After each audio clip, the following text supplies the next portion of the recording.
السهم ده بيتحرك، حاسس انه هيعلى، كلك ثقة. 90% من اللي عندهم نفس الإحساس ده بيخسروا، مش لأنهم غلط في الإحساس، بس لأنهم اتحركوا من غير أي تحليل. أنا العارف، ومش هنا عشان أقولك الأسهم المضمونة والأسهم اللي مش مضمونة، ده كلام اللي مش عارف. أنا هنا أعلمك الإطار اللي بيستخدمه أصحاب المحافظ الحقيقية، المنهجية اللي بيتبعها الكبار عشان يكسبوا، بس بلغة البني آدمين. هقولك في 5 خطوات بس إزاي تعرف تخش في السهم ده ولا لأ. خطوة تنساها قرارك ناقص، ال5 مع بعض بقى عندك منظومة متكاملة. الخطوة الأولى، افهم البيزنس الأول. سؤال بسيط، الشركة دي بتعمل إيه؟ مش اسمها، مش سعر سهمها، ولكن بتكسب فلوسها إزاي، من مين، وليه. لو مش قادر تجاوب على الأسئلة دي في 3 جمل، ما تشتريش السهم. ده مش كلامي على فكرة، ده كلام وارن بافيت، بيسميها دايرة الخبرة. الفكرة ببساطة، في حاجات بتفهمها وفي حاجات مش بتفهمها، الاتنين عادي. اللي مش عادي هو انك تدخل في حاجة مش بتفهمها. في التسعينات اسهم التكنولوجيا كانت بتطير، الكل كان بيشتري، وارن بافيت كان رافض. الناس قالت عليه بايخ وفات الاوان عليه ومش فاهم حاجة. عام 2000 جه، الفقاعة انفجرت. بافيت مخسرش قرش واحد، مش لانه عبقري، لانه رفض يستثمر في حاجة مش في دايرة خبرته. طب ازاي تحدد دايرتك؟ اسأل نفسك 3 اسئلة مهمة. السؤال الاول، تقدر تشرح البيزنس ده لطفل عنده 10 سنين؟ ده مش تبسيط مهين، ده اختبار حقيقي للفهم. لو احتجت مصطلحات تقنية معقدة عشان تشرح، يبقى انت مش فاهم كويس. السؤال التاني، تعرف مين المنافسين وليه الزبون بيختار الشركة دي بداله. مش بس اسم المنافسين، ولكن ليه الزبون بيدفع للشركة دي مش للشركة دي. لو مش عارف، يبقى البيزنس ده مش في دايرتك. السؤال التالت، تعرف أكبر 3 مخاطر على البيزنس ده في السنتين الجايين ولا لأ. لو مش قادر تحدد مخاطر، ممكن ده مش لأن البيزنس آمن، ده لأنك مش شايف الصورة كاملة. الدايرة مش ثابتة، ممكن توسعها، بس بوقت ومجهود حقيقي. اللي بيستخدم الآيفون مش بالضرورة يفهم بيزنس أبل. الخطوة التانية، التحليل المالي، وده لأن الأرقام ما بتكدبش. بعد ما فهمت البيزنس، دلوقتي افتح الأرقام. في 5 أرقام بس لازم تعرف تقراهم كويس، كل رقم بيقولك حاجة مختلفة، والخمسة مع بعض بيكملوا الصورة. الرقم الأول، هامش الربح الصافي، يعني من كل 100 جنيه بتبيعهم الشركة بيفضل معاك كام جنيه. شركة بتبيع 100 مليون وبتكسب 5 مليون صافي، يبقى هامش الربح هنا 5%. المعادلة ببساطة إن هامش الربح بتساوي صافي الربح على الإيرادات في 100. شركة بهامش 3% ممكن صدمة صغيرة تعمل لها خسارة، لكن شركة بهامش 20% معناها إن عندها وسادة حماية. وهنا حط لنفسك 3 نقاط. لو هامش الربح أقل من 5%، معناه إن البيزنس هش، وأي صدمة ممكن تحوله لخسارة. من 5 ل15% مقبول، معتمد على القطاع. أكتر من 15% معناه إنه بيزنس قوي وعنده هامش حماية حقيقي. الرقم التاني، العائد على حقوق الملكية، ROA. وهنا معادلة بسيطة بنطبقها، بنقول إن العائد على حقوق الملكية بتساوي صافي الربح على حقوق المساهمين في. طب بيعبر عن إيه؟ ده السؤال الأعمق. الإدارة بتستخدم فلوسك بكفاءة ولا لأ؟ لو استثمرت 1000 جنيه في الشركة وهي كسبت 200 جنيه، يبقى هنا العائد على حقوق الملكية 20%.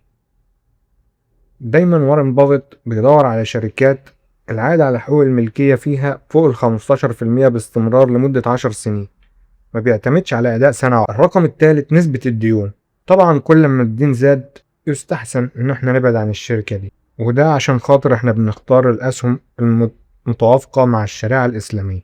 الرقم الرابع، نمو الإيرادات. يعني لو شركة هامش ربحها ممتاز بس إيراداتها بتنزل كل سنة، معناها إن الشركة بتموت بالبطيء. وخلي بالك من حاجة مهمة، إن التضخم بيخلي شركات تبان إنها بتنمو، بس هي في الحقيقة بتتراجع. دايما احسب النمو بعد التضخم. الرقم الخامس اسمه التدفق النقدي الحر، وده أهم رقم في القوائم المالية ومعظم الناس بتتجاهله. الأرباح المحاسبية ممكن حد يتلاعب فيها. التدفق النقدي معناها الفلوس الحقيقية اللي دخلت البنك، وده صعب تكذب فيه. يعني لو شركة أرباحها 100 مليون والتدفق النقدي بتاعها 20 مليون، السؤال فين ال80 مليون الباقيين؟ الخلاصة يا صاحبي، مقياس واحد مش بيقولك كل حاجة، الخمسة مع بعض بيكملوا الصورة. الخطوة التالتة التقييم، وهنا بنشوف السهم ده سعره غالي ولا رخيص. مش بس الشركة دي كويسة ولا لأ، يعني السهم بسعره الحالي يستاهل. شركة عالمية بسعر غلط ممكن تخسرك، شركة متوسطة بسعر رخيص جدا بتكسبك. التقييم هو اللي بيعمل الفرق. وهنا بنستخدم البرايس تو ايرنينج ريشيو او السعر مقارنة بالارباح، وده بنحسبه عن طريق قسمة سعر السهم على ربح السهم السنوي. يعني لو شركة البي اي ريشيو بتاعها 20، معناها ان انت بتدفع 20 جنيه على كل جنيه ربح. وخلي بالك مش دايما لما يكون البي اي ريشيو مرتفع مش معناه ان في حاجة غلط، واما يكون البي اي ريشيو منخفض مش معناها انها فرصة. عشان كده لازم تقارن البي اي ريشيو بالنسبة للقطاع وتاريخ الشركة، مش رقم في الهوا او رقم في المطلق. بس خلي بالك ان البي اي ريشيو لوحده مش كفاية، لازم نحسبه بعد حساب النمو.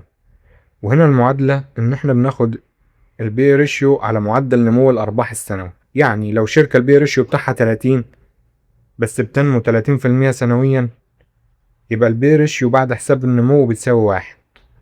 ولو شركة البي ريشيو بتاعها 15 بس بتنمو 5% سنويا، يبقى البي ريشيو بعد حساب النمو 3. واللي قدم الفكرة دي هو بيتر لينش، صاحب أشهر محفظة استثمارية في التاريخ. في المقارنة بتاعنا الشركة الأولى أرخص بكتير من الشركة التانية رغم إن البي ريشيو بتاعها ضعيف. وهنا حط قدامك 3 حاجات. لو البي ريشيو بعد حساب النمو أقل من 1 يبقى السهم رخيص، وهنا فرصة محتملة وتأكد إن في نمو حقيقي. لو من 1 ل2 معناه إن هو سعر عادل مفيش مبالغة. أكتر من 2 مبالغ فيه، النمو لازم يتحقق عشان يبرر السعر. الخطوة الرابعة الميزة التنافسية، دي عبارة عن الخندق المالي اللي بيحيط القلعة. كل ما الخندق أوسع الشركة أكتر أمان من المنافسين. المستثمر الحقيقي مش بيدور على شركة بتكسب النهاردة، بيدور على شركة هتفضل تكسب بعد 10 سنين. وعندنا هنا كذا نوع من الموت أو الميزة التنافسية. أول نوع هو البراند موت، لما الزبون مستعد يدفع أكتر لمجرد إن الاسم على المنتج مش لأن المنتج أحسن تقنيا. وخلي بالك لو المنافس بيبيع أرخص ب10% والزبون بيمشي، ده مش براند موت حقيقي. النوع التاني النتورك إفكت، كل مستخدم جديد بيزيد قيمة المنتج لكل المستخدمين التانيين. ده أخطر أنواع الموت. أنت مش بتستخدم واتساب لأنه أحسن تطبيق، بتستخدمه لأن كل الناس عليه. النوع التالت الكوست أدفانتج، لما شركة تقدر تنتج بتكلفة أقل من أي منافس، تبيع بأرخص وتاخد حصة سوقية أكبر أو بنفس السعر وهامشها أعلى. النوع الرابع switching cost، مش لأن المنتج أحسن بس لأن تكلفة التغيير عالية جدا. شركة بتستخدم SAP من 10 سنين، كل بياناتها موظفيها المدربين على SAP مش هتروح بسهولة. طب إزاي تعرف الموت الحقيقي؟ الموت مش رأي، له أدلة في الأرقام. لو ال ROE العائد على حقوق الملكية فوق 15% لمدة 10 سنين رغم المنافسة، ده موت حقيقي. لو في هامش ربح ثابت أو متزايد على مدار السنين، ده علامة قوة. لو الشركة بترفع أسعارها والزبائن بيفضلوا، ده موت حقيقي عشان في برايسنج باور. الخطوة الخامسة الإدارة، ربان السفينة، مين اللي بيقود؟ الشركة مش بس أرقام، هي بشر بياخدوا قرارات، وقرار واحد غلط من الإدارة بيمسح سنين من الأرباح. وارن بافيت نفسه اشترى شركات ممتازة دمرها مديرين سيئين. الإدارة مهمة، المدير اللي عنده حصة كبيرة في الشركة بيفكر كصاحب مشروع. أهم قرار، الشركة أو الإدارة بتعمل إيه بالفلوس؟ لما الشركة بتكسب فلوس بتعمل بيها إيه؟ الإدارة السيئة بتختار الخيار اللي بيكبر الإمبراطورية ومعاها راتب المدير. نقطة الأهم، الإدارة بتتكلم بصراحة ولا لأ؟